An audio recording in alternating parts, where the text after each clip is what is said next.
L'artisanat afar, un héritage culturel enraciné dans la valeur du chiffre 8. Dans mon précédent article, j'ai mis en lumière le fait que de nombreux aspects culturels des communautés afar reposent sur la signification profonde du chiffre 8, une clé unique qui leur est propre. Aujourd'hui, je désire approfondir l'importance cruciale de ce chiffre dans le contexte d'un objet artisanal particulier, la paille tressée connue sous le nom de gadbo en afar. Cet objet est intimement lié à l'appellation de la première fondation du quartier de Gabod.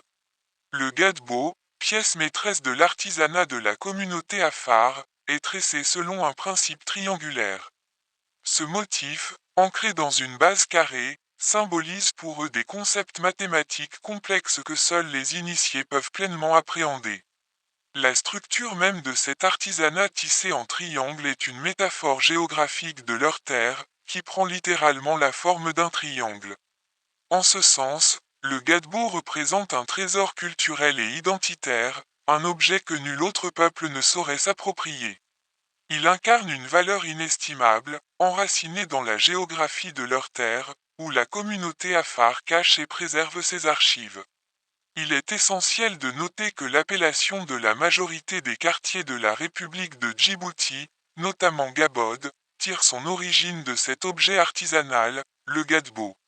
Ce dernier, bien plus qu'un simple article, est une illustration des connaissances avancées en géométrie et des références géographiques qui lui sont associées.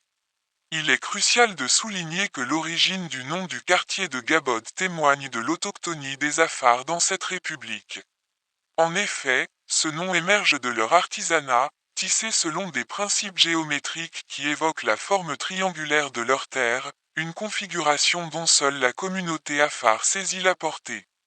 Je me présente humblement comme un citoyen djiboutien, originaire du lac Abbé, Oumed Abdallah Abbas.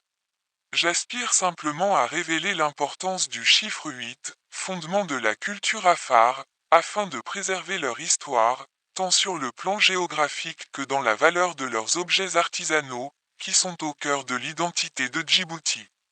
Cordialement, Oumed Abdallah Abbas.